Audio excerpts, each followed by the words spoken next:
We're a nation of meat eaters, but as we throw another steak on the barbie, are we exposing ourselves to an existential problem in the not-so-distant future? Over 2 million years ago, our ancestors took a giant leap. They jumped out of the trees and started to eat red meat. With over 55% of all Australian farms being used for the meat-producing industry, it's no surprise Australia's favourite dinner has forever been meat and 3 veg. But recent studies have shown meat eaters have become linked to a considerably larger carbon footprint, and it's time we weigh in on this meaty issue. Xavier Mears has a profound interest in the area. To him, it's become extremely clear that moving away from animal products is not just potentially significant, but downright necessary. Yeah, there's no doubt that Australians are over-consuming red meat and other animal products.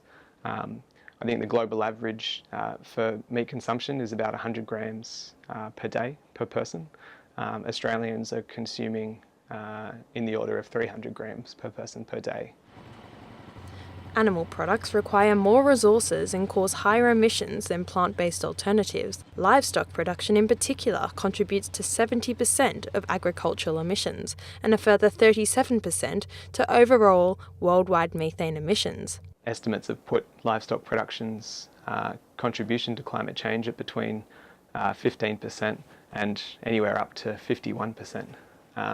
There's debate about where that figure actually should lie, but there's no doubt about the significant contribution. Regardless of the exact figure, these facts clearly are indicating that agriculture is responsible for more emissions than all means of transport combined. In 2010, a UN report concluded that a large reduction of this impact would only be possible with a substantial worldwide diet change away from animal products. But what does this mean then for those closest to the production of meat? Reduction in any beef cattle production as a result of that is going to be difficult. If they wanted to change what we produced that moved us away from what the market was asking us to produce, there would have to be some sort of intervention. Grant Hilliard from Feather and Bone is a butcher of a different kind. He believes that farmers can do a lot to reduce their impact on the environment.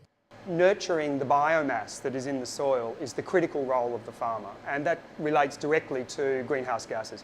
Carbon sequestration is much more efficient actually in grasslands and grazed areas than it is in forests, and well-managed farms can therefore play a really important part in storing more carbon than they emit. There's no doubt that ruminants do emit methane gas, but the more healthy creature that it is, the less it emits, one, and two, you can actually have a net storage of carbon in the soil rather than a net loss. We need more people farming like this, not less. And it's very telling that of the farmers that we source from, there is not one farmer that we source from, and we've got probably products from up to 100 different farmers, where their immediate neighbours are sympathetic to what they do.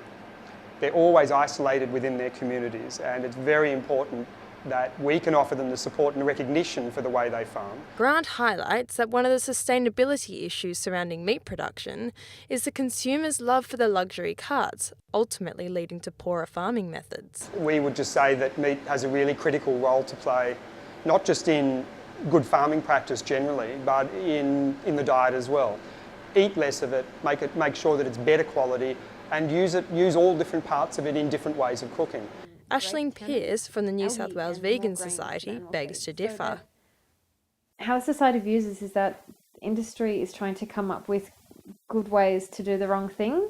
Instead of just, why don't we just shift our diet? They're just trying to come up with ways to make it more environmentally friendly when it really isn't in the first place. Some studies in particular are saying that there needs to be the same contraction and convergence policy that's being applied to fossil fuels, where developing countries are allowed to scale up to continue to grow and rely on fossil fuels a little bit, but developed countries need to really ramp back. I mean, just not eating meat is a very sort of short-sighted way of thinking that you're going to cure any problem regarding agricultural practice and how we're going to feed the world. We sign petitions and attend demonstrations. Some of us even drive less and take shorter showers. With the looming threat of environmental catastrophe, perhaps it's time we simply change our diet. Georgia Eldridge, Green Room, Sydney.